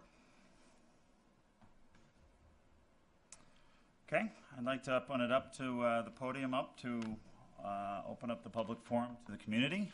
This is your opportunity, anybody in the audience here, to come up to the podium and address the board. It does have to remain budget related, so we do ask that you keep it on topic. You can ask your questions and we will try and address it similar to how you just heard us. Do me the favor and please give your name and full address for the record, if you would, please. Thank you. Robert Mootry, M-O-O-T-R-Y, Jr., 60 Berryman, Amherst, 14226. Quick question on the transportation. Talking about the elimination of the bus drivers at the end of the school year, how much of a savings would it be? Is it going to be contracting that group of drivers out? We're not ready to release that information publicly yet. We have had discussions behind the scenes talking about how much it is and what the savings would be to the district, but it would be putting the proverbial cart before the horse to say that it would be X number of dollars or Y dollars, because we haven't come to an agreement yet on that.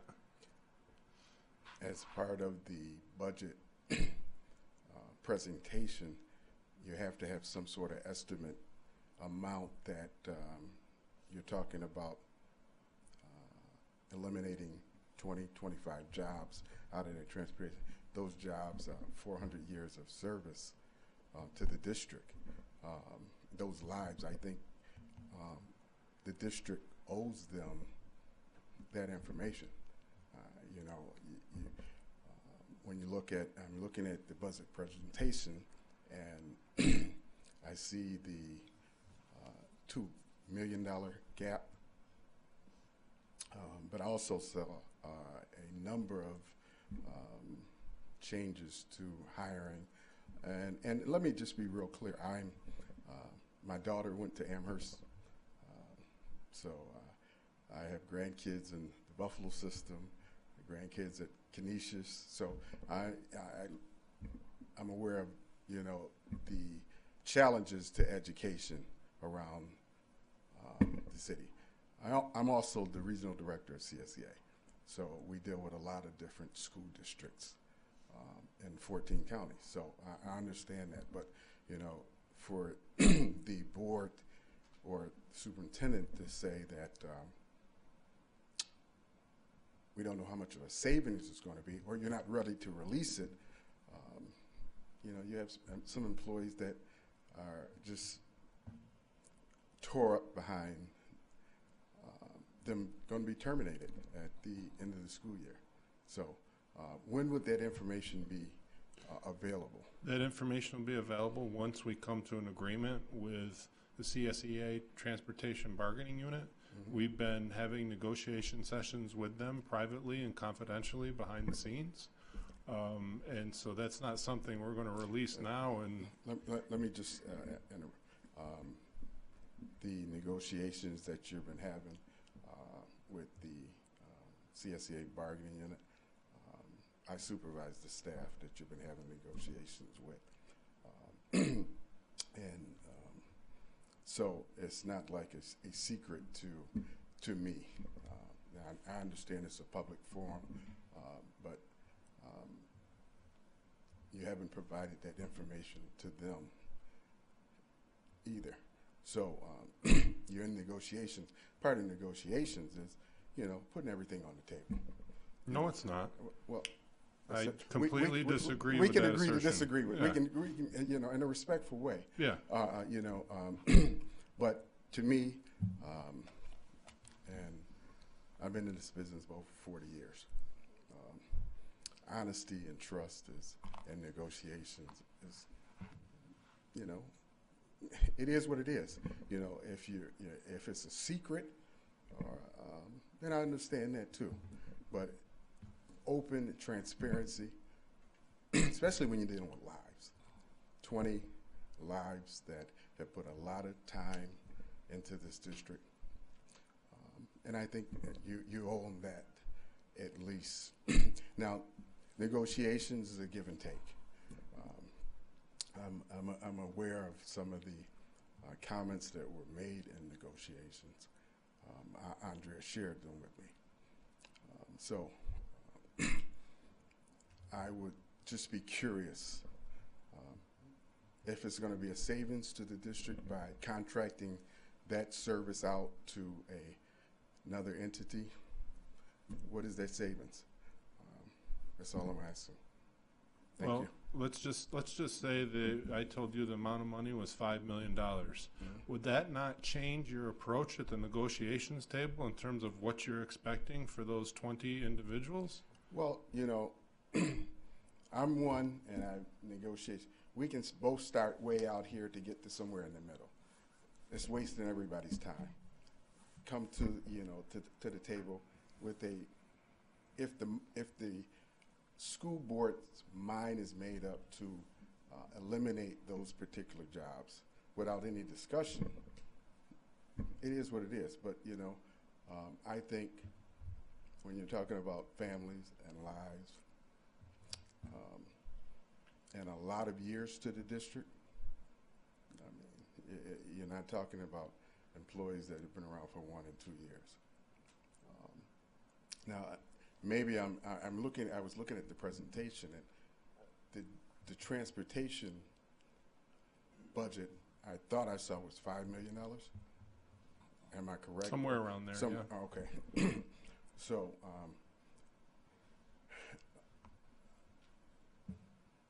and that includes, what does that include? I know it's salary, buses, gas, and so, you know, kind of eliminating that down to, once you eliminate the jobs, you no longer need the buses, correct? You no longer need the building that is there. You no longer need the, and some other stuff. So if it's a $5 million savings by eliminating, you know, so you eliminate $5 million on one side, but you add, I was looking at the presentation, you add a whole lot of extra stuff in the budget presentation. Which, let me just, Williamsville is a great district. Maybe I should have started with saying that. One of the reasons I moved out of Cheektowaga was my daughter was not challenged in Cheektowaga. She was coming home with 95s, 96 without even reading a book. So we moved to Amherst when she was in 4th grade. And one of the things that impressed me the most was when I went to the parent-teacher conference and the school was loaded as far as with parents. And that parent-teacher involvement, it makes a difference. Now, after her first year, her grades went down to 90. She was challenged. Now she's in her first year at University of Albany, which I tried to get her to stay in UB. She got into Canisius, UB. I mean, so the education is far and above the best in this particular area.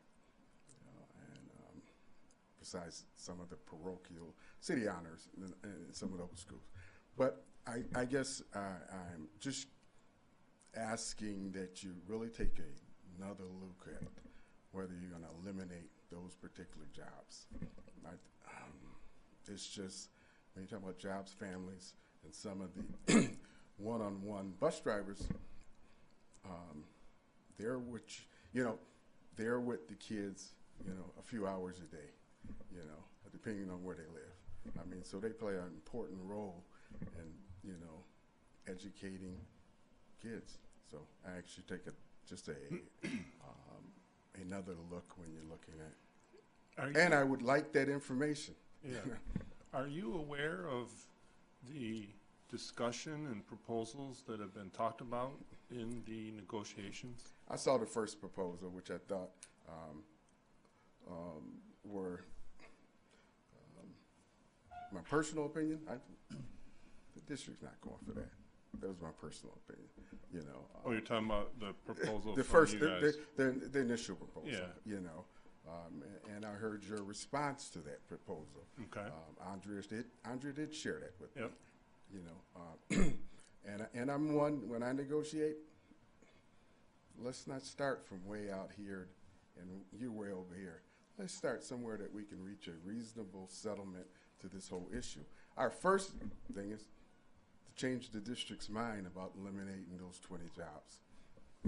You know, but apparently, because when she came to me, said that the superintendent normally doesn't come to these meetings, but he came in and said he wants to eliminate these jobs.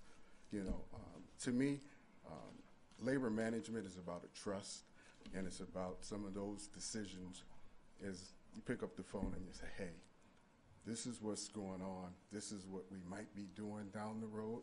So it's not a surprise. It was a total surprise, and that's just not the way that I envision labor and management working together.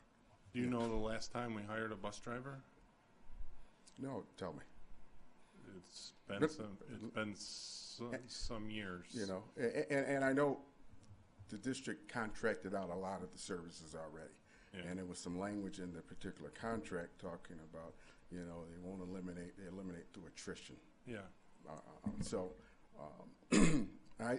I'm just asking, not only as a resident of the district, I'm asking as the regional director of CSEA on behalf of those members that we represent, that the district take another look at, because I see some of the increases, and and I understand some of those increases might be needed because of the education system, how it's changing, how it's evolving, and you know, and the safety piece, you know, and nowadays what's going on in the schools, you know. I attended a code of conduct meeting for the Buffalo school system because the code of conduct and the difference between walking into a Buffalo school system building and a suburb school system, night and day. I said, you treat them like criminals, they act like criminals. You treat them like young adults and respect them, they act like young adults. You know, you're going to have those cases where, you know, it's just uncontrollable. But I think that's one of the reasons why so many people want to come to Williamsville, because you have a great system and you treat the kids like young adults. So I ask that you do the same for the employees that work for the district. Well, I'd like to invite you to our next session because I think it's critical that you have a clear understanding of where the discussion stands, what some of the items are we've talked about. The board and the district certainly has no interest in having bus drivers that are unemployed, without a job, without pay, without benefits or anything like that. So I would invite you to that session. I'll be reaching out to Andrea, and you're more than welcome to attend. You know, one of the things, and this is in my last comment,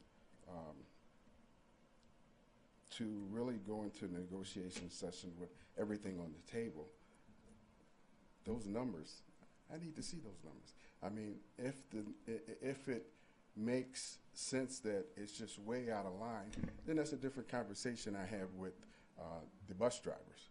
You know, and if I feel that, you know, you're not being honest with what you're telling us, then that's a different conversation also.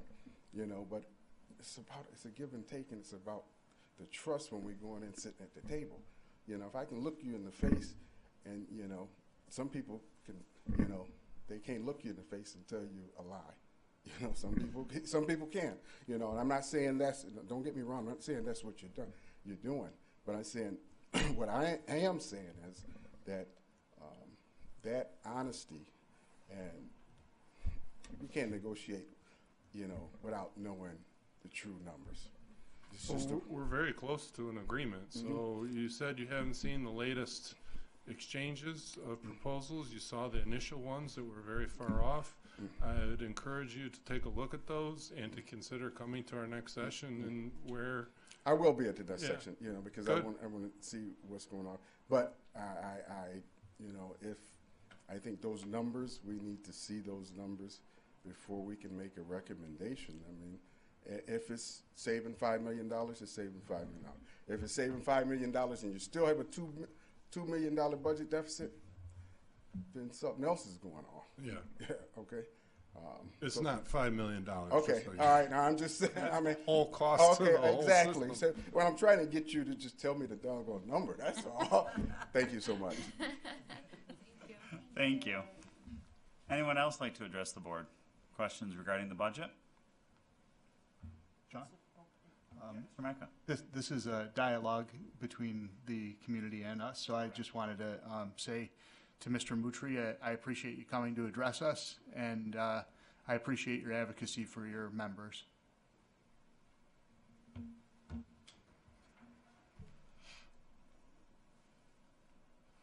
Anyone else?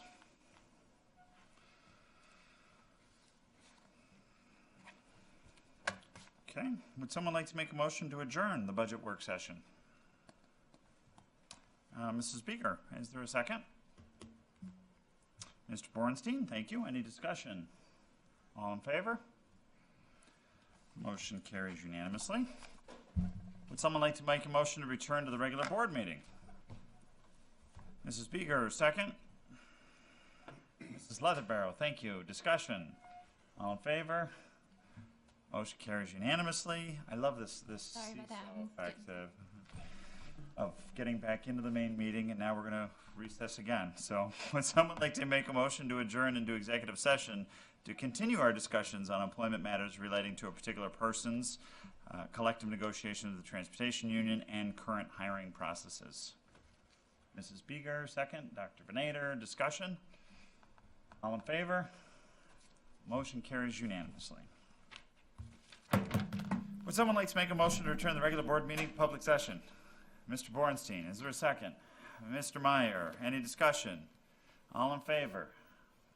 Motion approves unanimously. Our next board meeting will be held on Tuesday, March 12th at 7 p.m. here in district office. Would someone like to make a motion to adjourn the regular board meeting?